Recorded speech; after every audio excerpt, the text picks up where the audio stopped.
actually NASA physicists that were there at the opening of that cavern. They reported that blue spot being there, and they said something really interesting.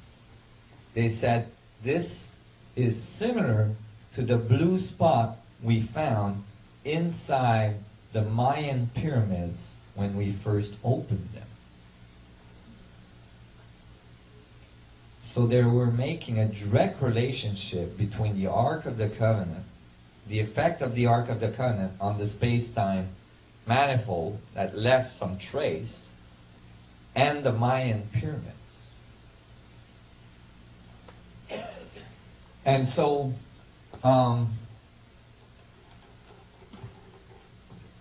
interestingly, when the ark disappears from the temples of the Temple of Solomon and goes to the Essene, at the same period, very shortly after, the living ark, Emmanuel, appears onto the scene.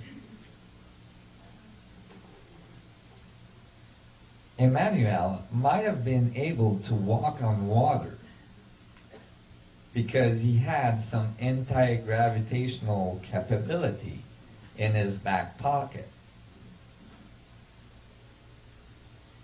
Go ahead. Well, in the Book of Mormon, why Emmanuel or Jesus visits the American continent after he left Israel. Well, then he would have had to be able to do some pretty good flying too. And so, interestingly, Emmanuel is the living ark. Well, these things are related. Why? Because when we built the external Merkabah, the external ark, all we're building is a reproduction of our internal functioning. The inside singularity, the inside ark that keeps us alive. And so we're creating a very short feedback. That's why you had to be initiated very carefully before you could approach the ark. You had to be pure of heart. Because the feedback is so short that if you have destructive intent, you'll just die right on the spot. It'll bite you right back. Aaron's sons. So Aaron's sons died that way. It's a very fail-safe system. You can't use it for destruction very much. Because by the time you try to use it for destruction, you're already dead. See, it's nothing new. The universe is a feedback. We are very destructive in nature. And we're just about to destroy ourselves.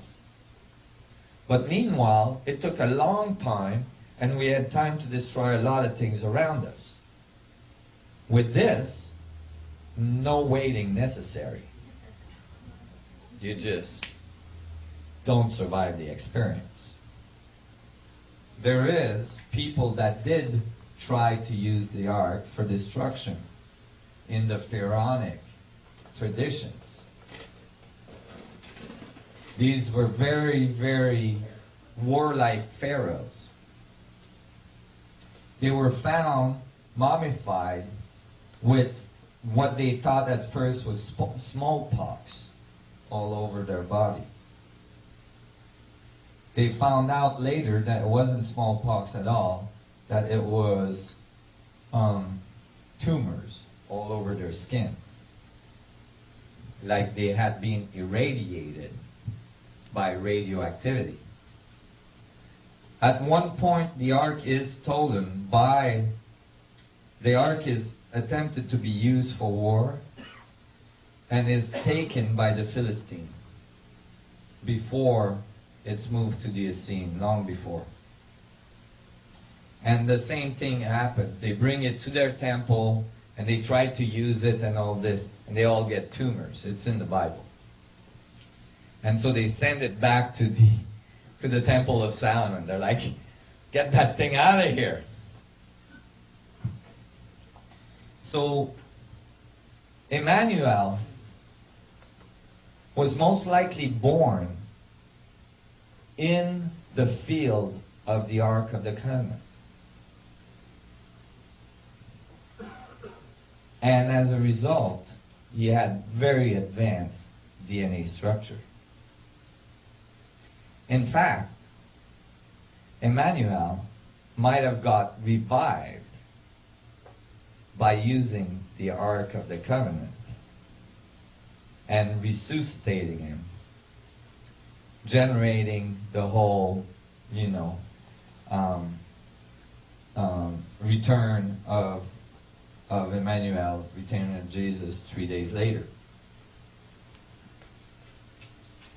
Well, when I was asked to talk about the Knights Templar. So you guys are seeing this view a little bit more. I'm going to tell you now how it reaches you, how far this goes, and how much the power at B is actually trying to get this power back.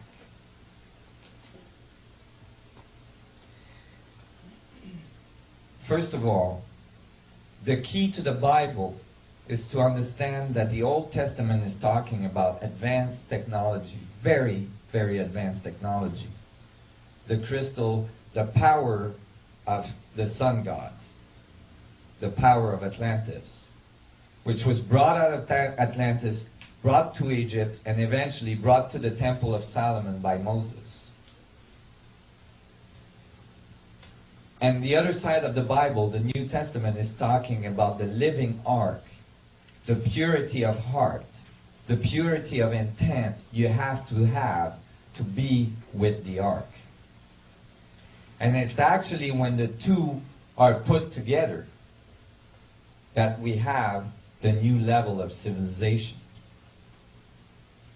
When the technology, the external technology matches our internal knowledge, and the internal knowledge match the external technology.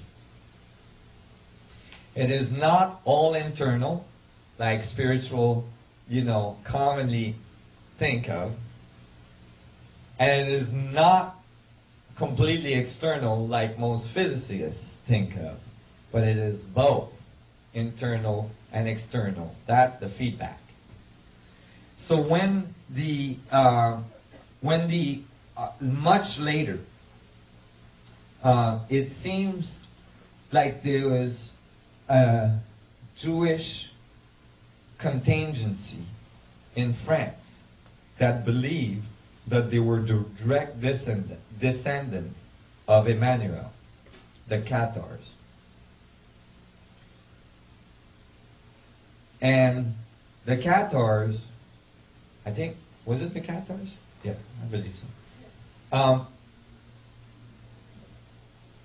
They were looking for the Ark of the Covenant. This is a large Jewish community in the middle of France that nobody knows how they got there. There's a lot of books now being published saying that actually Emmanuel, after his crucifixion and his revival, went through India and into Europe and resettled in France.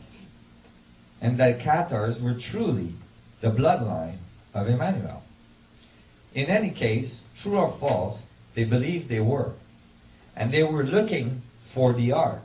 They might have had very ancient documents that were brought there by the groups that settled the Jewish community there. They started an order of knights to look for the ark. That order was called the Knights Templar.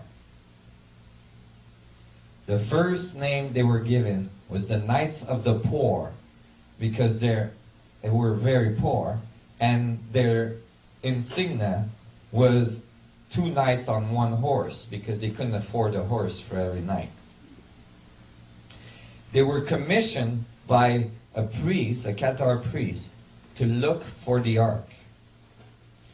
Well, after years of research and so on, they came to conclude that the ark had to be in Jerusalem somewhere, under the Temple Mount in Jerusalem. They conjured the armies of France. Okay? They convinced them to go and take Jerusalem. And as a result, started the Crusades. This is history. The Crusades were described